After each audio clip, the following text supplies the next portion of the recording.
Sa harap mismo ng konsulado ng China sa Makati, nagsagawa ng kilos protesta ang grupong ito noong Hunyo 5. Kinundena nila ang anunsyo ng China na simula sa Hunyo 15, huhulihin ang sinumang papasok sa itinuturing nilang kanilang teritoryo sa South China Sea kabilang ang West Philippine Sea. Ang pinapalawagin po niya dito ay ang pagbasura po sa sinasagawang agresibong aksyon ng China. Ito po yung una, yung ibababa nilang ruling sa June 15. Ito yung paghuli daw sa mga trespassers sa kanilang 10-dash line. Na maliwanag naman po na ang sinasabi nilang nasasakupan nila ay maliwanag na nakapaloob sa ating exclusive economic zone.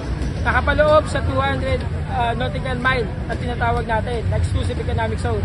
At ayon po sa konstitusyon natin mismo, ito po ay kailangan protektahan ng ating Estado, kailangan natin protektahan mga Pilipino. Ang kilos protesta ng grupo kasunod ng pang-aagaw at pagtatapon ng China Coast Guard ng supply para sa mga sundalong Pilipino sa BRP Sierra Madre. Sa graduation ng mga bago nilang reservists sa Philippine Navy Headquarters, sinabi ni Navy Flag Officer and Command Vice Admiral Toribio Adasi Jr. na kasuklam-suklam ang panibagong panggigipit na ginawa ng China Coast Guard. Pagtitiyak lamang niya na sa kabila ng pangyayari, hindi sila titigil sa pagbibigay suporta sa mga sundalong nakatalaga sa BRP Sierra Madre. Sabi ko lang doon, it's a very unfortunate and it's a despicable act.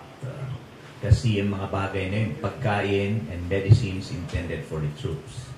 So, when you deprive people of their food and their medicines, that's something hindi talaga maganda yun.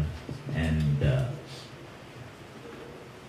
but that will not be a reason for us to stop doing the sustainment of our people in the island detachments. We will continue to take, we will continue to resupply them.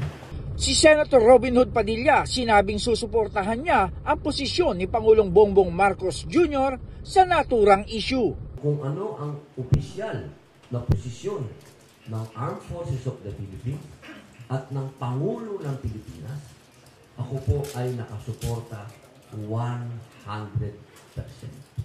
Sa ngayon, matunog na si Padilla ang susunod na Pangulo ng Partido Demokratiko Pilipino. At ang PDP at Communist Party of China ay nakapagbuo ng tinatawag nilang party-to-party relation noong Administrasyong Duterte.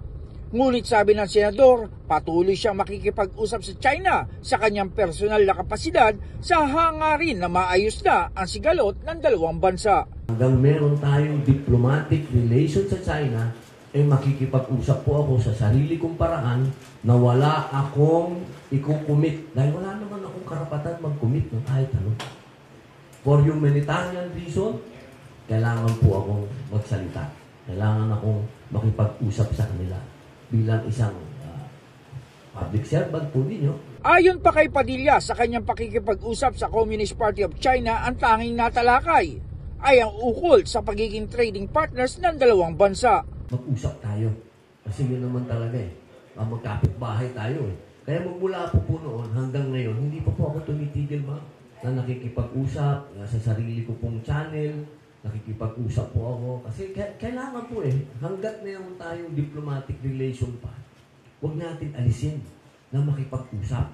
Tumanggi naman si Padilla na magbigay pa ng pahayag ukol sa pang-aagaw ng China Coast Guard sa supply para sa mga sundalo sa BRP Sierra Madre. Yung mga ganyang, pag nagkaroon tayo ng personal nating opinion, baka makagulo tayo sa sitwasyon.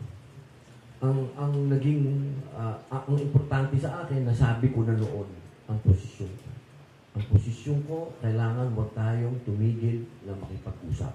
Yun po yung posisyon ko. At yun din naman ang sinasabi ng konstitusyon. Kailangan lagi tayong walk toward peace. John Escocio, Radio Inquirer Online. Bayang nagtatanong, mamaya nag-uusisa.